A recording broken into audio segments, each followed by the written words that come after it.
Hello, everyone. You're very welcome back to the Winning Formula YouTube channel.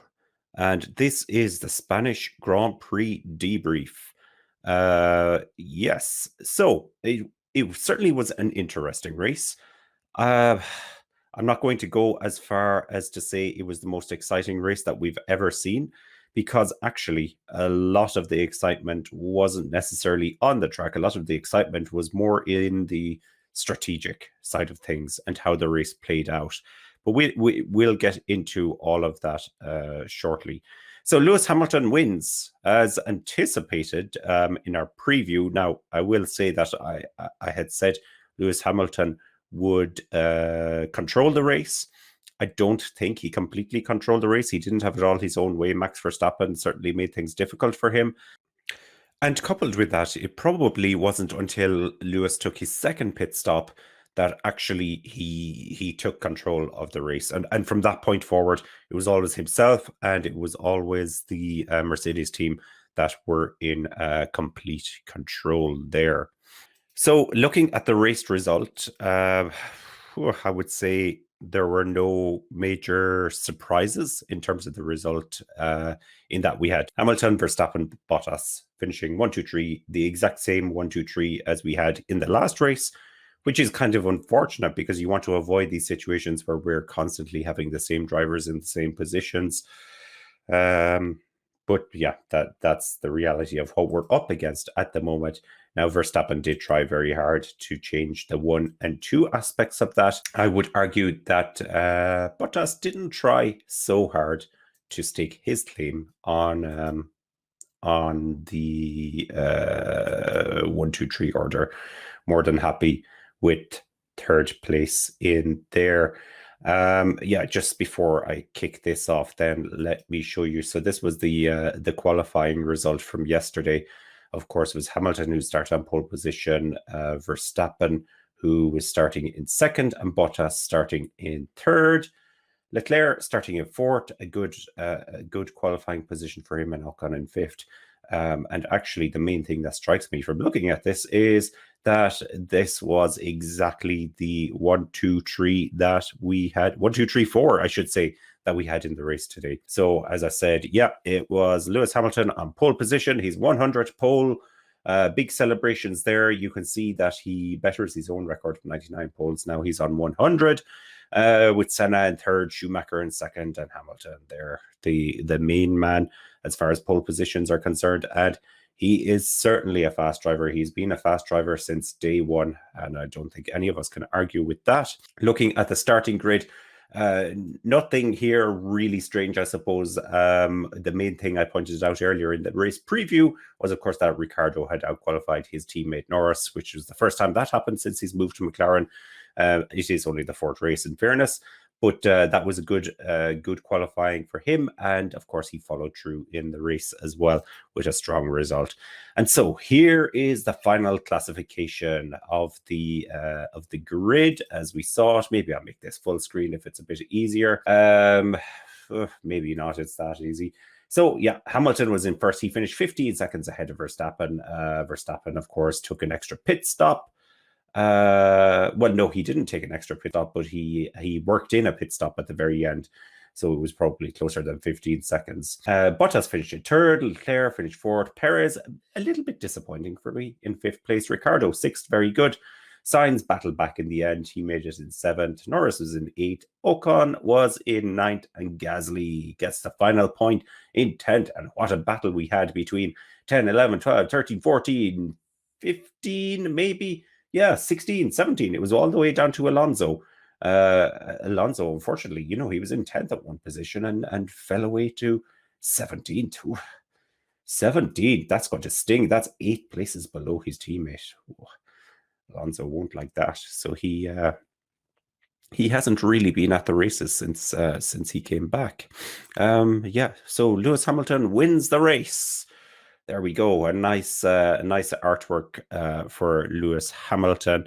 And as I said, our 1, 2, 3 was Hamilton, Verstappen, Bottas. Hamverbot. We're getting used to saying that at this stage. So there was actually a great start to the race by Max Verstappen. Actually, it looks like he had the better start out of all the drivers. And then as we were going down towards the first corner, yeah, Hamilton, I thought, oh, he's just about he's going to hold on here to the first place. But a great move from Max Verstappen. He got his elbows out and he made it stick down into the first corner. He went through in the lead. It looked like he made contact with Hamilton, but he didn't actually make contact. When you look at the replays, there was good respect between drivers. They didn't touch. I don't know for how much longer that will last if we have many more moves like that at the start of races as the season goes on. But for now, it was fine. So Verstappen had the great start. Then Tsunoda stopped on the track. Verstappen, he had managed to get himself in a position where he was about anywhere 2.5 seconds in front of Hamilton, and so he was out of DRS range. And then Tsunoda, who of course is driving in AlphaTauri, the other Honda, caused the safety car to come out when his car stopped on track, and it looked like just a complete power failure there for him. Safety car came out. They all backed up again, and when they restarted after that, it was Max who barely managed to keep ahead of Hamilton in the DRS gap. It was really fluctuating there anywhere between nine tenths of a second and 1.1, 1.2 seconds. So it was really on the brink of Lewis getting into that DRS range. And this is something I really wanted to avoid. When you look at last weekend, Lewis got into DRS and he was like a rocket. As soon as he had DRS, he was past Verstappen in a very good move. So that didn't happen just yet.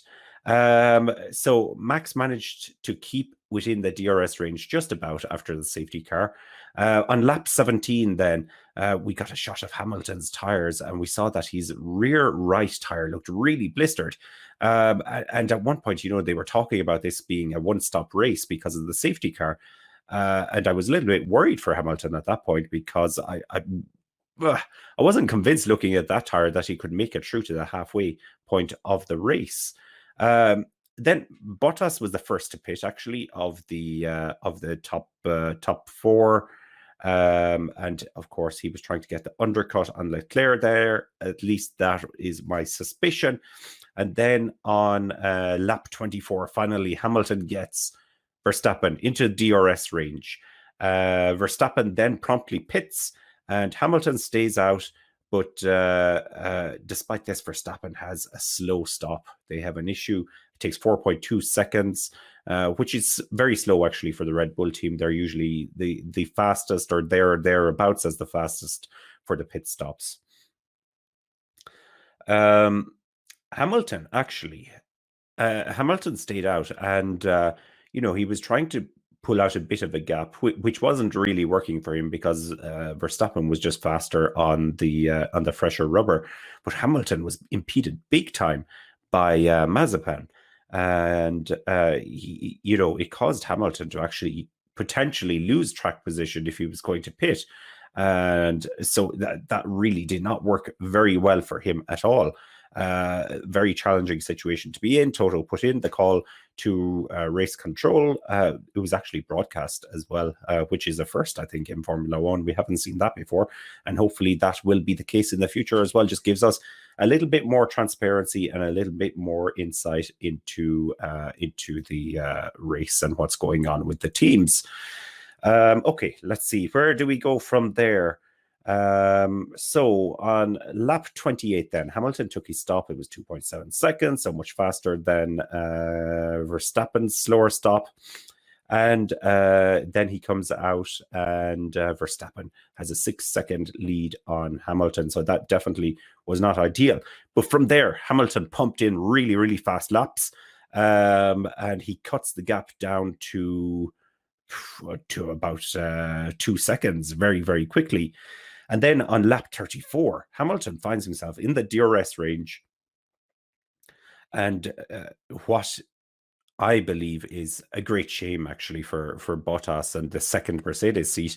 Hamilton came out just ahead of Bottas out of the pit stops, and at that point in time where he went back into the DRS range with Max Verstappen, Hamilton was 7 to 8 seconds ahead of his teammate. So he was dropping Bottas quite quickly there. Bottas had no issues with the car today that we're aware of, unlike last weekend where he did have a small bit of damage to the car. Sorry, no, it wasn't the damage. It was the sensor on the car was causing him to go a little bit slower. No such complaint today that I'm aware of. As I said, on lap 40 then, Daniel Ricciardo was ahead of Perez.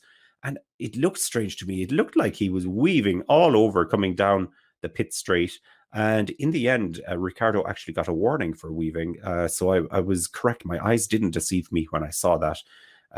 So that was a bit of a strange one. Now, I don't know if his intention was that he's just trying to break the slipstream. We've seen a couple of cars do that, but more in the heat of the battle, you can't exactly do that. On lap 43, then suddenly, out of nowhere, Hamilton, who is now within DRS range of Verstappen, pits. A really unexpected pit stop. For me, this was the point of the race where where they jumped the shark. This was it. This was totally unexpected. None of us saw this coming.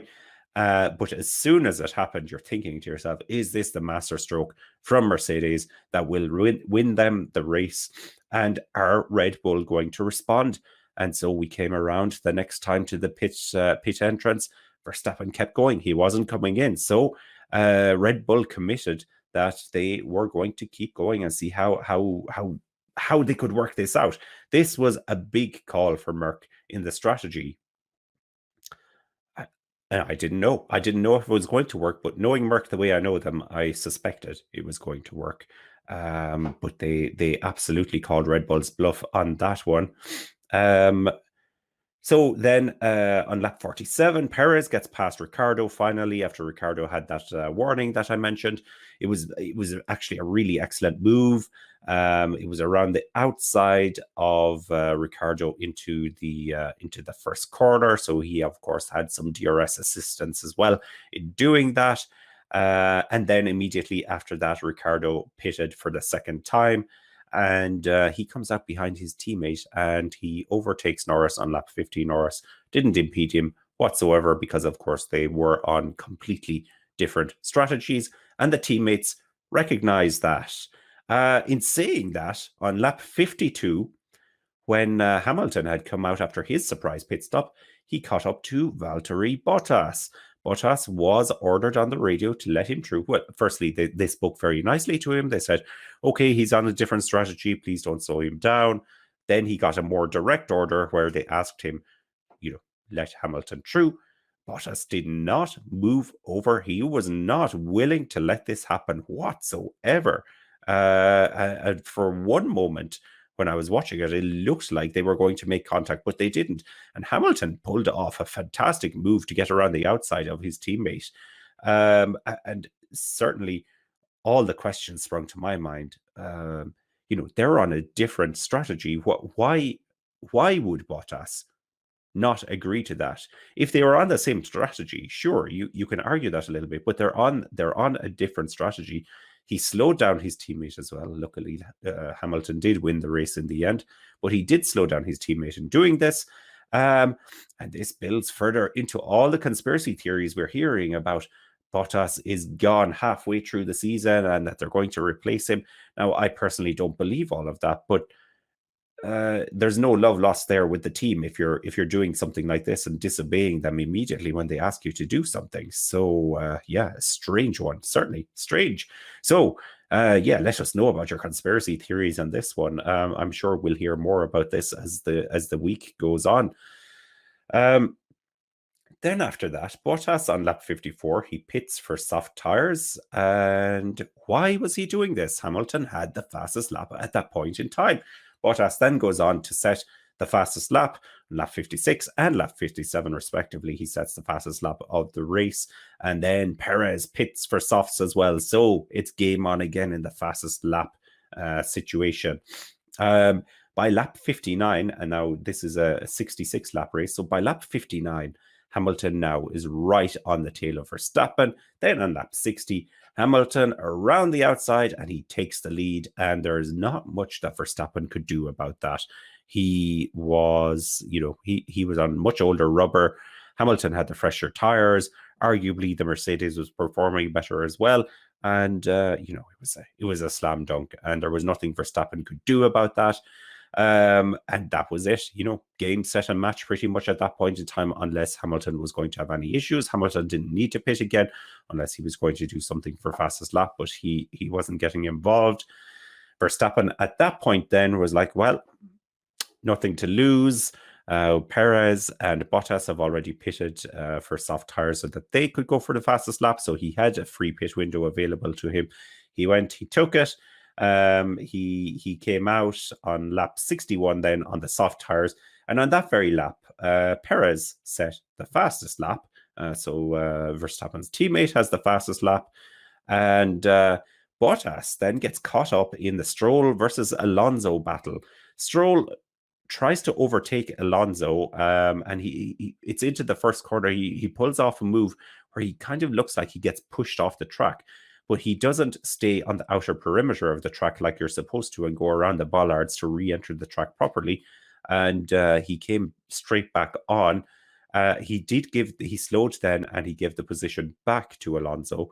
That was investigated. Actually, I didn't hear anything further on the investigation, so I assume that there was no issue with that. I suppose the main thing was because he slowed and gave the position back to Alonso, he hadn't gained anything, and there was, of course, mitigating circumstances there where you can say that he was more or less pushed off the track and he didn't go off of his own volition. So that should be that. So no sooner had Perez set the fastest lap on lap 61, then Verstappen sets the fastest lap on lap 63. And that pretty much brings us through to the end of the race. Nothing else really going on there apart from Alonso falling from 10th all the way down to 16th, 17th. I can't remember. It was very far down.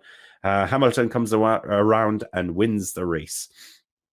And so it was a very impressive race from Hamilton.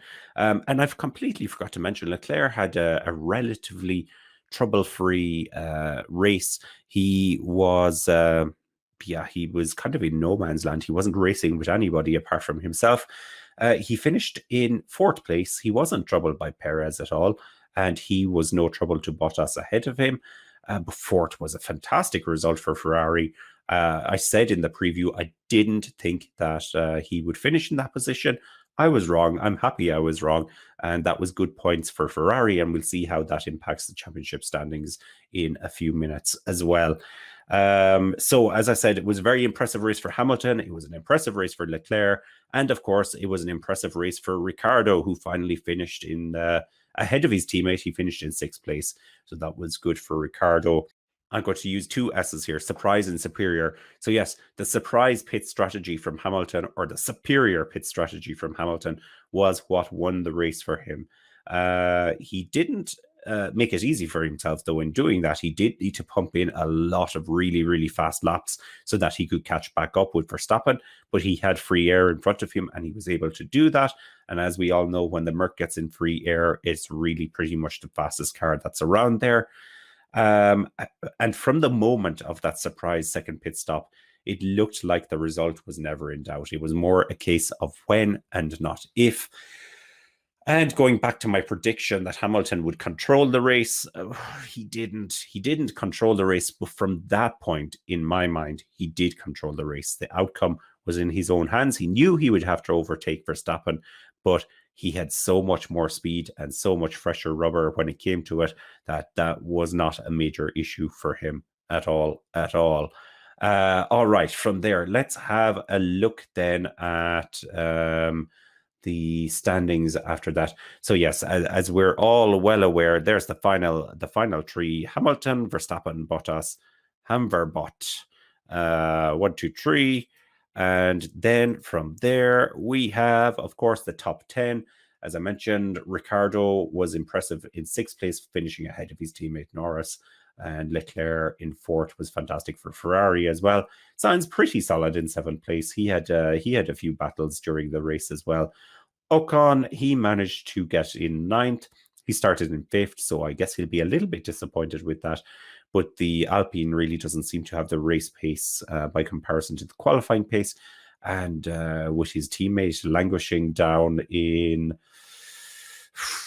what was it, 17th place, I think Ocon can feel very happy with his result. Gasly finished in the final points position in 10th, and he had a few struggles. So Gasly actually was penalized at the start of the race because he stopped ahead of his pit box in the grid for the start of the race.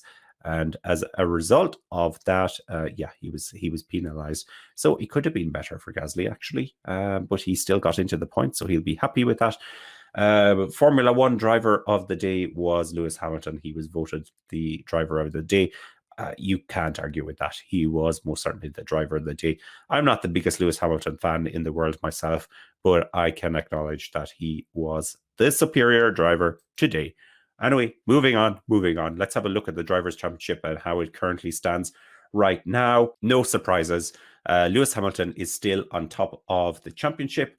We've Max Verstappen in 2nd. The gap now is 14 points between them. Valtteri Bottas is in 3rd place. Not the most convincing 3rd place, I would say, because you have Lando Norris directly behind him. Only 6 points in the difference now between Bottas and Norris. But of course, it was Norris who was in 3rd place before this race. So Bottas taking back that position, which he feels like he probably owns. And I don't think he's going to be challenging Max Verstappen for 2nd place. If things don't change at the moment, by the way, I also don't think Max Verstappen is going to be challenging Hamilton for the World Championship either. And that's the sad reality of it. And if Max can't challenge Hamilton, then nobody can challenge Hamilton. Nobody can challenge Hamilton for that world title based on current machinery. Not that there aren't drivers out there with the talent if they were given the right car. Max Verstappen, of course, being one of those, but the Red Bull just doesn't seem quite as good as the Mercedes right now. Charles Leclerc is in 5th. Sergio Perez is in 6th. Perez will want to move up the order there somewhat. We have Ricciardo in 7th, who's still some way behind his teammate. Sainz is in 8th. Ocon is in 9th, and Gasly is in 10th. And actually, this reads very similar to the final driver classification today. I know Norris didn't finish in 4th. That was Leclerc. But certainly 9 and 10 and 1, 2, 3 were identical there as well. And if Ricciardo was in 6th, I could also say that. But he's in 7th in the World Drivers' Championship, but he finished 6th today. And finally, can we have a look at the Constructors' Championship? So the Constructors' Championship right now looks like this. Mercedes way out ahead on 141 points. Red Bull Racing then in 2nd place. And McLaren in 3rd. They have 5 points over Ferrari at the moment. So that's a really tight battle that's going on there between McLaren and Ferrari for 3rd and 4th in the championship, respectively. And then a huge gap, 45 points back to Alpine in 5th place. AlphaTauri a further 5 behind them. Aston Martin a further 5 behind them. But in saying that, that would be double what Aston Martin currently have, which is just 5 points. So, a tight championship there. And that is the end. So as I said, it was an interesting race, not the most exciting one in the world. If I was to mark this race out of 5, I guess I'd give it the 3 out of 5. But not the most exciting race I have ever seen. I will say that much. But yes, Lewis Hamilton extends his lead on top of the championship. We can talk about conspiracy theories later in the week as well with Bottas, why he wouldn't let Hamilton go through. And Daniel Ricciardo was impressive to finally finish ahead of his teammate. And what's the other main story I'm missing out on here? Towards the back of the grid, nothing unexpected happened. I think I think it was Mick Schumacher in second last and Mazepin in last place. So Schumacher maintains his 100% record over his teammate, which isn't very surprising. Schumacher would have a bad day for anything else to happen on that. And of course, Alonso will be supremely disappointed with his finishing position as well. So he needs to do something about that. That's where I'll leave it for now. Let me know in the comments if you think I missed out on anything, or if you have any interesting theories of your own, or even the conspiracies about Bottas or any other driver for that case. I like a good conspiracy theory. And I will speak to you really, really soon. Thank you very much for watching, and have a good week.